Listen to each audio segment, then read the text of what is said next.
Okay, so before we get started here, we are going to have another vocab quiz this weekend, right? I just want to remind everybody that it's going to include the stuff from the Rime of the Ancient Mariner, since we didn't do a vocab quiz last weekend. So, yeah, it's going to be covering 3 texts, right? So Rime of the Ancient Mariner, the Dorothy Wordsworth Journals, and the Eve of St. Agnes. All that's going to be covered here. It's still just going to be 10 terms, though. So for Monday, you're going to be reading Mary Shelley's short story, The Mortal Immortal. And I do want y'all kind of thinking back to the Gothic when we're looking at this, and also to maybe think about some of the stuff we talked about regarding Dorothy Wordsworth's life and work. Particularly when you're trying, the protagonist of the story is a man, but when it talks about his fiancée, then wife, Bertha, maybe think about that, think about this in Dorothy Wordsworth type terms. And I think it might help you to understand a little bit what's going on there. We're just about done with Romanticism. So we're going to be doing the Shelley story, and then a day on what's called Romantic Orientalism. And then we're going to be moving on to the Victorian volume, which is the Pink Book. So we've got one more week after today of Romanticism. And then we'll move on to other things. So does anybody have any questions about anything before we continue?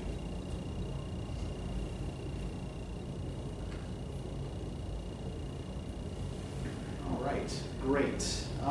So what do y'all think of Keats? It was interesting. Okay, interesting is always a loaded word. There we go.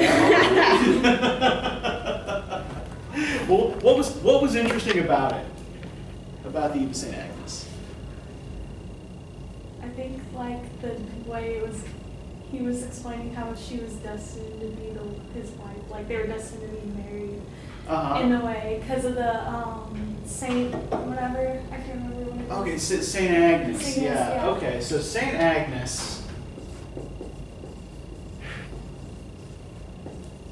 is the patron saint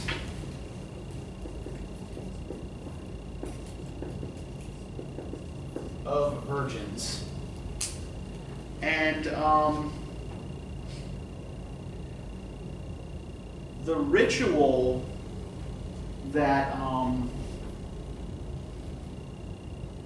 that Madeline is performing on the eve of St. Agnes's feast day. So her feast day is January the 21st, right? That's her saint's day.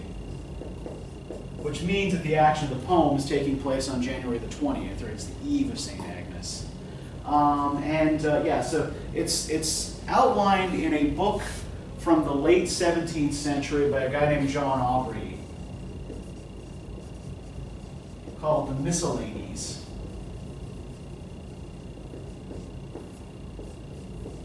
And Aubrey's book is just this kind of collection of conversations and quotations and scraps of folklore and just all these weird little odds and ends, right? And one of these weird little odds and ends that he picks up is this little kind of divination rite that young women would perform on the evening of January 20th, where if they went to bed without eating and slept and thought of they'd have to say a certain prayer, and they'd have to think of the person they loved, and then they would get a vision of the man they were going to marry, right? So that folk tale is kind of at the center of what's happening in this poem. And I guess what we get here, is kind of like the folk tale made like kind of flesh or material here in Porphyro's appearance in her bedroom. More on that later, please. Because I think that is something that we really do need to talk about. Was there anything else you guys found kind of interesting or weird about this? Just the setting of it being, I know you just said to think about the Gothic when we were reading that. Like this, it seemed like the monk. Okay, the yeah. setting being in her bedroom for most of it, and then the guy Porfirio. Porphyro, yes. Porphyro. His name means purple. Of course. Okay. And, like him being scared of all the people that are in the house, like hearing him, and then wasn't the Angela the lady? Wasn't she like some supernatural character? That's what I picked up from this. Well, she's just an old lady. Okay. Who happens to be sympathetic to it. Okay, so like, I don't know. It just seemed kind of reminiscent of the God. I think you're totally right. Yeah, it's we've got a medieval setting, right? All of the characters have Italian or German names. Or well, I guess Italian, German, or French names, right? So this seems to be someplace in continental Europe rather than England. Faux medieval. And we have like the old woman as the kind of guardian to the young woman's bedchamber, right? But in this case, instead of like, as Elvira did in The Monk, trying to stop the intruder, right? She helps him. And the intruder is not necessarily an unwelcome intruder. But otherwise, it's a very similar situation. And I think, we do see here the strong influence that the Gothic has on the mainstream of Romanticism. Because, one thing to remember here is that, the Gothic was immensely popular, right? Like, it wasn't regarded in its time as being particularly artistically noteworthy, but people read and devoured those books, right? They sold like crazy. And so Keats, especially like being kind of the younger generation of Romantics, he was a generation younger than Wordsworth and Coleridge, who were both very skeptical of the Gothic, despite the fact that, the Rime of the Ancient Mariner is about a zombie ship, right? So he clearly had no problem with horror as such. Like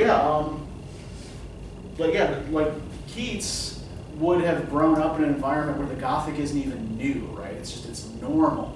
Yeah. It's part of the popular culture bloodstream. And then like I was saying, like with is reminiscent of the Gothic, but then you said he's of the younger generation of the Romantics. Like how I was saying before in another class, how it seemed like there's starting to be a shift, especially like with the eras and how they overlap. There's starting to be a shift towards like away from instead of the Gothic, because it seems like it has more of a I won't say an upbeat, but like a not scary ending. Yeah. Because in the Gothic, they were the guy, I can't remember his name. He was like there. He wasn't supposed to be there. Yeah, Brogio. He wasn't supposed to be the there. monk is definitely not supposed to be in Antony his bedchamber. Yes. And Madeline, she's like not. she's spooked at first a little bit, but like she's not. Yeah. She's not scared of him, and like he's protecting. Yeah. Okay. In fact, she ends up being pleased that he's there, right? And they run off into the night together, right? Yeah. It seems definitely like a shift. Yeah, so it's using a lot of like the same material and the same tropes, but towards different ends here. Absolutely. What about you, Kelly? What did you think of this? I thought that the whole thing with the beadsman was particularly interesting, and I can't help but wonder if he's like somehow tied to like Porphyro, like himself, like almost like maybe like Porphyro, like he had like a really bad lineage, and so maybe he never like.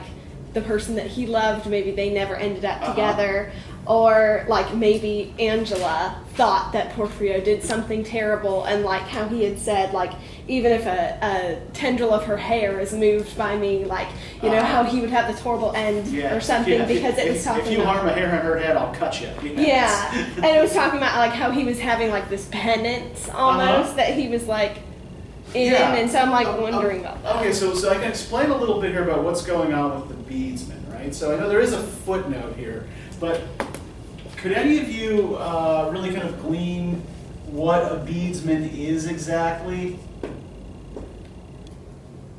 Pray. Yeah, he's someone who prays, right?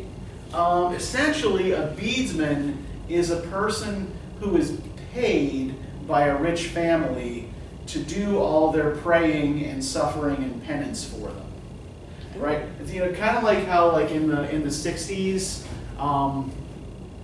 wealthy people could get out of being drafted to Nam by getting somebody else to go in their place, right? The beadsman kind of does that, but instead of getting you out of going to Nam, he gets you out of going to hell. Right? So he's paid to suffer and to kind of deny himself the pleasures of the flesh and to mortify himself and roll around in cold ashes and things like that, while the family has this elaborate party. And so I think that the beadsman and Angela, as old people, right, an old man and an old woman, are kind of parallel to Madeline and Porphyro. Right? On the one hand, you have, this young couple who are hot for each other and about to run off into the night together. But you have them paired with these old people, who are, one of them is literally in the process of dying, right? Angela dies as they flee the house. And the beadsman is kind of enduring a sort of death in life, right? So I guess like they're like you said, Angela, she dies at the end, and he's dead in life, and they're about to, I guess, start a new life together. They're running off together, so I kind of see that. Yeah. It feels like the beadsman and Angela are kind of the dead end. Yeah. And it's like Madeline and Porphyro is where they pick up, like they're the end, and then they pick up from there. Yeah.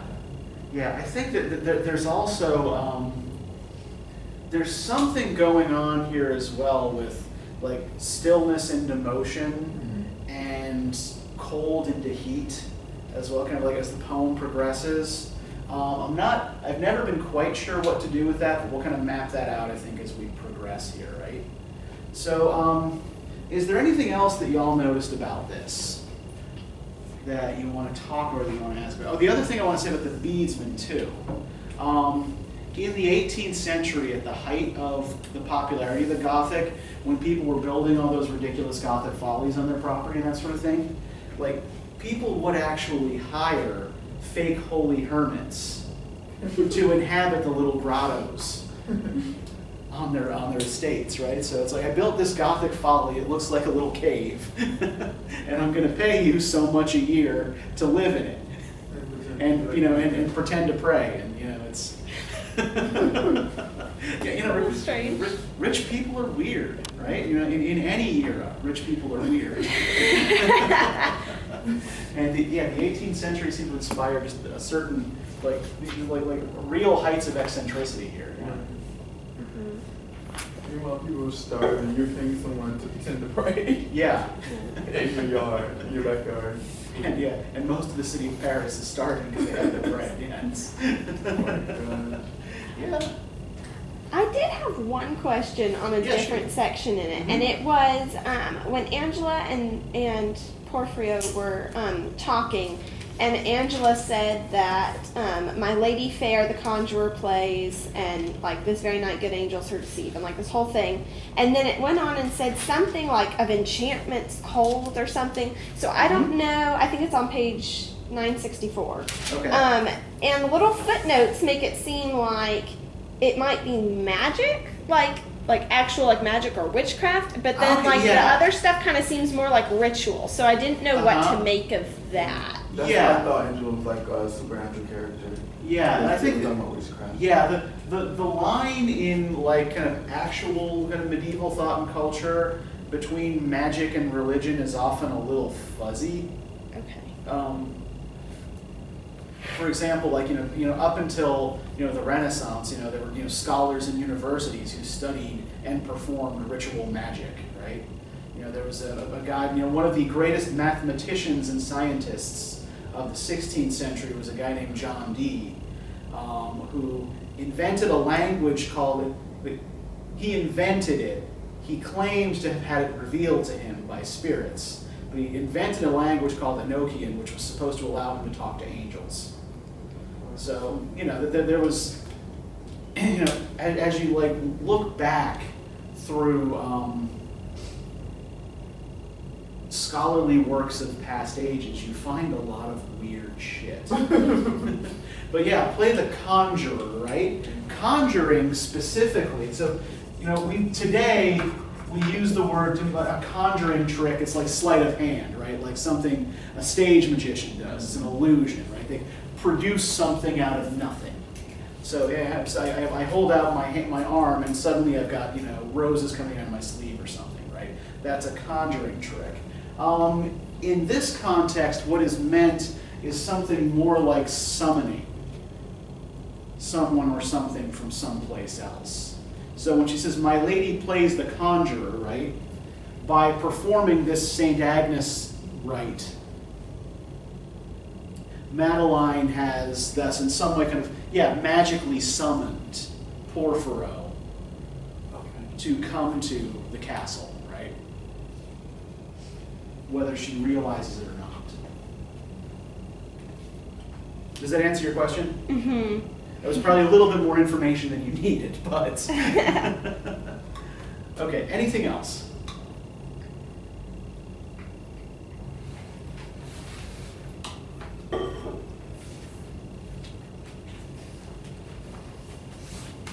One thing I do want to note about this too, and the kind of faux medieval setting that we've got here, and I want to put the faux medieval in front of it. Any resemblance to the actual Middle Ages is largely coincidental. Right, our idea of the Middle Ages really comes more out of the 18th and 19th centuries than anything to do with the actual Middle Ages. And what people like Keats are doing is sort of consciously trying to create a poem that, he's making essentially kind of elaborate fake, right? The diction of the poem is old-fashioned, right? He uses a lot of archaic words. Even the stanza in which, the stanza form in which the poem is composed, right? So we've got what are called pentameter stanzas. Does anybody know what pentameter means when you talk about poetry? Like 5 feet, so, 5. Yeah, 5 feet. Right? Pentameter line is 5 feet. And a foot in poetry is basically like a unit of either 2 or 3 syllables, right?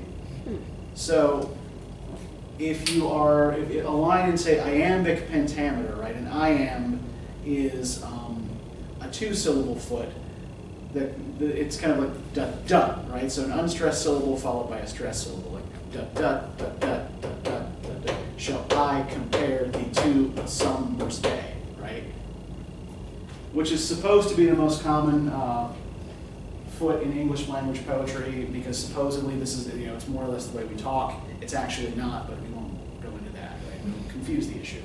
But yeah, so we have these 10-syllable lines, except the last line of each stanza, which is 12 syllables, to what's called an Alexandrine. Now, I'm going to assume that by and large you don't care about any of this, and that's fine.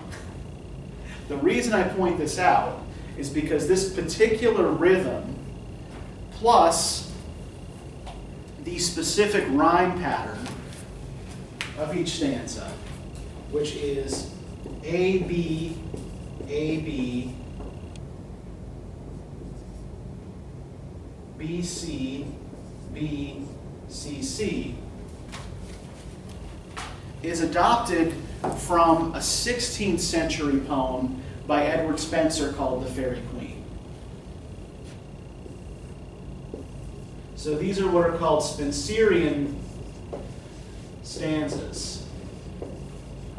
And these are chosen as the form with a specific purpose in mind. So the Faerie Queene was written in imitation of medieval verse romances in the Renaissance, right?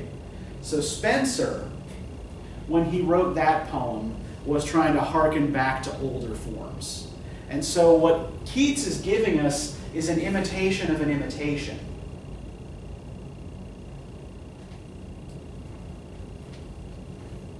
So we've got kind of like two layers here of medievalish fakery. You know, very skillfully done medievalish fakery, and kind of very knowing fakery. But yeah, like it's consciously trying to hearken back to an older form, right?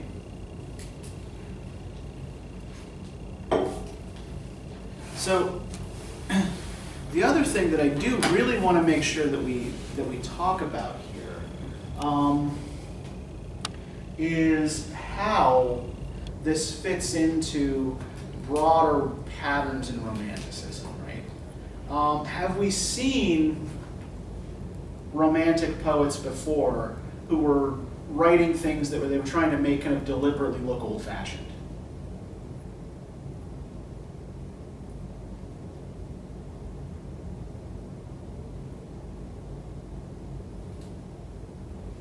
It may be hard for us to gauge because pretty much all late 18th, early 19th century verse looks old-fashioned to us, right?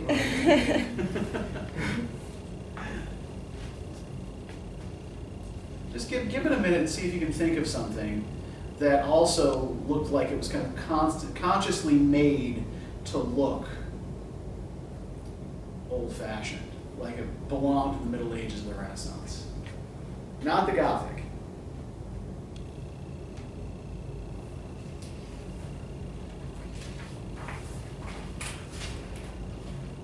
Something we did read quite recently. William? What's that? Was it William? Oh, Wordsworth is actually consciously trying to be pretty modern. Okay.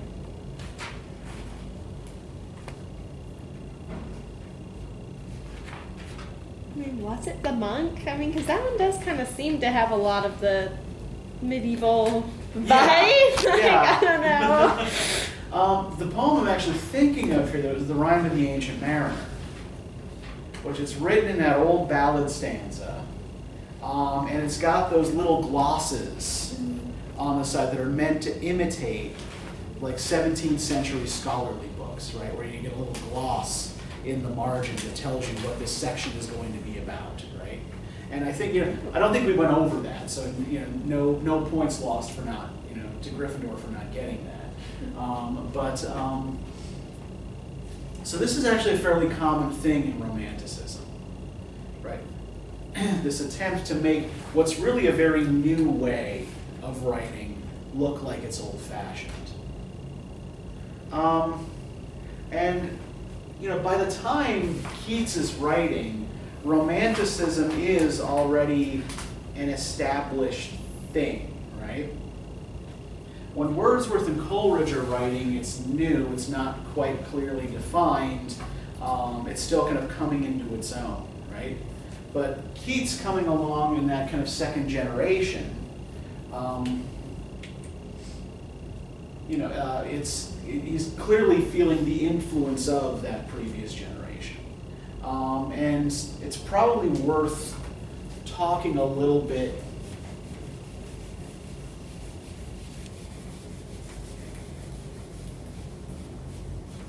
about that, because the first generation of Romantics, the older Romantics, tended not to like the work of their immediate followers. They were pretty critical of it. So Robert Southey, who you will recall is the guy who tried to start a cult with Coleridge, divided up Romantic writers into a couple of different schools, right? So this was his little scheme, right? The original Romantics he referred to as the lake poets, right? The people who, hung around the Lake District, composing greater romantic lyrics, though they didn't call it that. Essentially kind of like having, entering these deeply meditative states they were trying to put on paper, right? And he included himself, Wordsworth and Coleridge in this school. Now, the other two schools he named in order to be dismissive of them, right? One he called the Cockney School. Does anybody know what a Cockney is? You can maybe associate with an accent. I mean, wasn't it people from like kind of the slums, and they had like a lot of slang words for? Yeah. So there's actually it's called Cockney rhyming slang. Yeah, I think is what you're thinking of. But yeah, so Cockneys are basically working class Londoners, right? So by calling certain people members of the Cockney School, Southey is kind of taking a shot at their class origins, right? That these people aren't gentlemen. And so in this group, he includes the essayist William Hazlitt, the poet and publisher Leigh Hunt, and Keats, who was the son of a stable groom and was a medical student before he started writing poetry. So yeah, these are people who don't have the pedigree, as far as Southey is concerned, to be poets, right? Now the third school he refers to as the Satanic School. Oh. Now let me be clear here that he does not mean satanic in that he is literally accusing them of devil worship, right? Satanic here is meant in terms of like rebellion against established authority. Now, Southey actually does mean it as a kind of negative thing by the time he's making these classifications. He's a conservative old fart rather than a young radical. But the character of Satan that is kind of best known and most current in the Romantic period isn't so much the biblical Satan as the Satan of Milton's Paradise Lost, who is, despite Milton's best intentions, this kind of romantic anti-hero, right? So by Satanic School, he means we're kind of poets in that mode, right? He still means it as an insult, but not the kind of insult you might initially think it is. So he includes Byron in this group, Lord Byron, Percy Shelley, and Leigh Hunt again, who manages to get himself into two of these of Southey's negative categories. I think it's probably also worth noting that when I talk about the younger Romantics, I genuinely mean young. I want to stress their youth here, because none of them live to 40. Right? Byron dies in Greece at age 36 of a fever. Right? He goes to help fight in the Greek War of Independence against the Ottoman Empire. He gets bitten by a mosquito and he dies. Shelley drowns off the coast of Italy at the age of 29. And Keats dies of tuberculosis at age 25. And one of the really tragic things about Keats, and again, like not to get too deeply biographical here, right? But is that because he was trained as a doctor, he knows what's happening to him, right? He's fully aware that he's dying. And this tends to show up in a lot of the poems. So this poem, for example, was published in 1821. A year later, he's dead. And so I kind of think that some of the color imagery may be related in some way to tuberculosis. For example, the way the warm red light shows on Madeline's pale skin at a certain point, right? It's, maybe reminiscent of the kind of red, rosy cheeks and pale skin that a tuberculosis victim gets. And he would have been intimately familiar with this ailment from seeing it in other people, including members members of his family as well.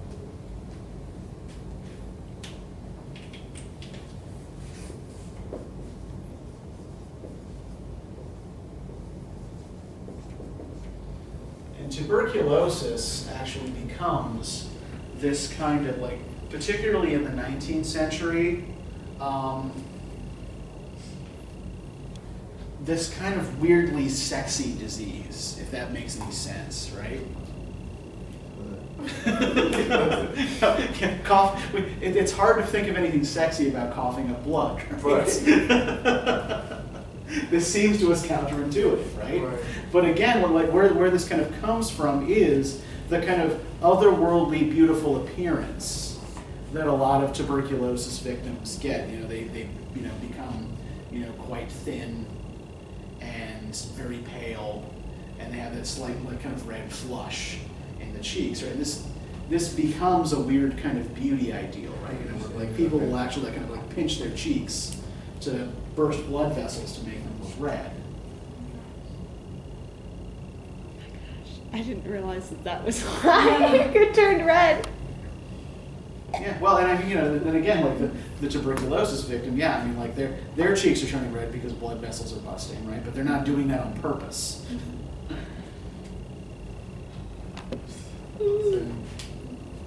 So, this, by the way, is also why I was playing the Schubert piece at the beginning of class. Schubert and Keats are nearly exact contemporaries. They're born in the same year, I think, roughly the same year. Keats dies in 1822. Schubert dies a few years later in 1828. And Schubert, like Keats, kind of leaves a lot of work unfinished. And we see in a lot of Keats's work these kinds of gestures to the incomplete. For example, in one of his most famous poems, the Ode on a Grecian Urn, the speaker in the poem is someone at a museum looking at a Greek urn with scenes painted on it and noting how the still figures on the urn will both be eternally performing those actions and never completing them, right? So for example, he notes that there's a scene on the urn where a boy is leaning in to kiss a girl, and that kiss is never actually going to come to fruition, right? The boy is eternally leaning towards the girl. So it's kind of like an eternal yearning, right? And I think that some of this maybe also plays into the key aesthetic concept that is associated with Keats. And I want to turn away from this poem for a second and to a letter that Keats wrote to his brothers in 1817. So, if we turn to page 1016 for a second.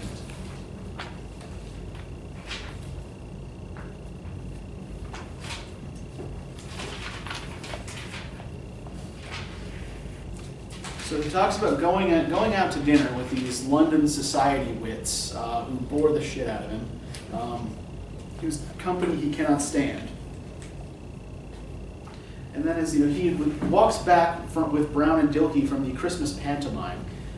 If you all want to know what a pantomime is, I'm happy to tell you, but it's not right now. That's not relevant for our purposes. I had not a dispute, but a disquisition with Dilkey on various subjects. Several things dovetailed in my mind, and at once it struck me what quality went to form a man of achievement, especially in literature, and which Shakespeare possessed so enormously. I mean negative capability. That is when a man is capable of being in uncertainties, mysteries, doubts, without any irritable reaching after fact and reason. So let's think about this for a second, this idea of negative capability. Just sit with that for a second, look at it, and think about what you think it means. What do you think Keats means by this?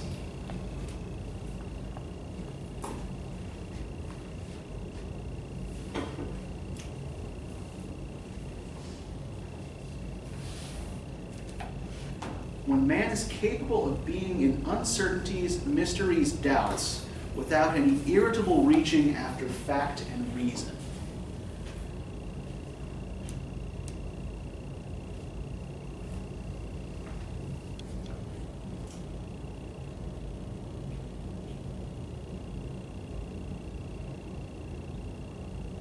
How do we usually respond to a new and unfamiliar situation? Fearful. Okay, fearful, right? Yeah. Maybe a little curious. Okay, maybe a little curious, yeah. But typically, like, what we want to try to do is figure it out right away, right? We don't like lack of closure. We don't like confusing situations, right?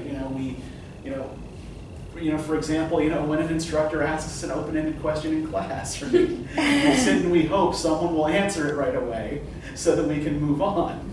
And we don't have to sit here being uncomfortable and just thinking about it, right? So that's the kind of feeling, actually, that Keats is talking about here, right? Is comfort with uncertainty.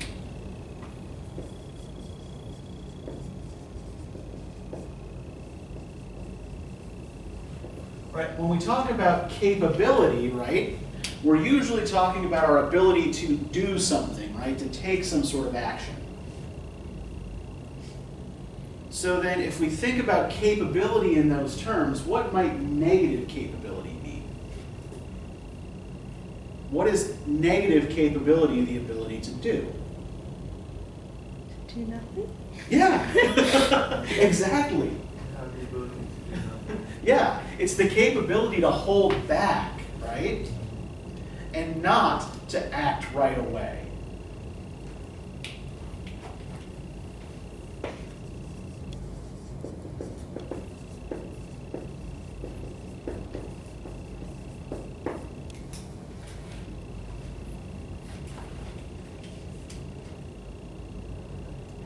And this is something that it still often kind of seems counterintuitive to us, right? But this becomes kind of central to our way of understanding romantic art theory, right? That particularly the way romantic poetry in particular is often about thinking through a problem, right? Or thinking through a situation, right? You don't start out with an answer, right? Part of the idea is kind of getting you there. And we see, I think, examples of something like negative capability in much of the poem. I kind of want to talk about that kind of stillness into motion thing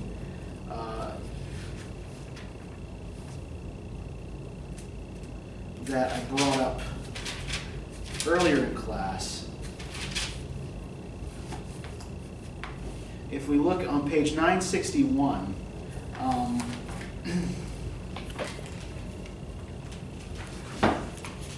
can I get somebody to read the second stanza for us that starts with "His prayer he saith, this patient holy man"? Okay. His prayer he saith, this patient holy man, then takes his lamb and riseth from his knees, and back returneth, meager barefoot waying along the chapel aisle by slow degrees. The sculptured dead on each side seem to freeze, imprisoned in black purgatorial rails, nights ladies praying in dumb oratories. He passeth by and his weak spirit fails to think how they may ache in icy lifted nails. All right, so let's think about like what these carved figures here, right? What is he giving us? Do you notice anything funny about the language, the way he describes these knights and ladies, these sculptured dead?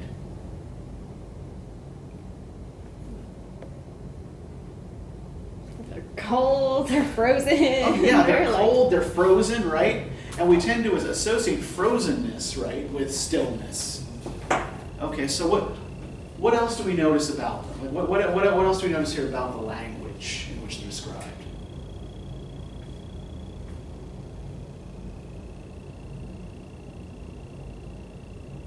They're praying, but their spirit fails. Okay, what gives you the spirit fails sense, Peyton?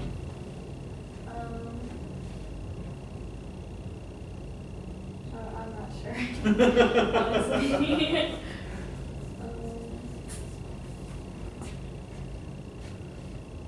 The sculptured dead on each side seem to freeze, imprisoned in black purgatorial rails.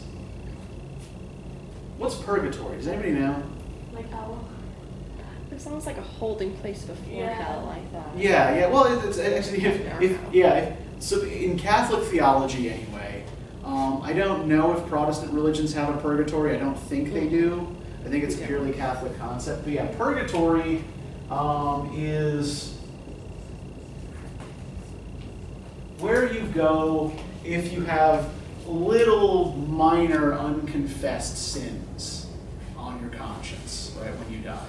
So, like maybe, you cheated a little bit on your taxes, or you picked your nose in church or something, right? You didn't confess it before you died. So you end up in purgatory, where your sins are purged from you before you can enter heaven. So yeah, purgatory, like Kaylee said, is a kind of holding place, right? Somebody who's in purgatory isn't going to go to hell. They will eventually make it to heaven. And according to Catholic theology, most people go to purgatory first. But they'll eventually, achieve salvation, right? They're just not there. They need a little extra time in the afterlife to get there. But yeah, if you're in purgatory, it is kind of like a holding pattern. It's kind of like being stuck. And does it look like these knights and ladies are likely to get out of purgatory anytime soon? What does it mean that they pray in dumb oratories? Is it like silent? Yeah. Yeah, dumb here refers to silence, right? And yeah, so they're carved in the attitude of people praying, right? But those prayers are completely silent. So we can think of this as being like the boy on the Grecian urn, right, who's leaning in to kiss the girl. But their lips will never touch, right? These people have opened their mouths to pray, but the words don't come out. I think the word sculptured here is also something that we might want to consider. When we talk about something that's sculptured, what kind of materials are we usually talking about? What's it usually made out of? Like stone. Stone. Okay, yeah, this makes us think of stone, right? You can make sculptures out of other materials.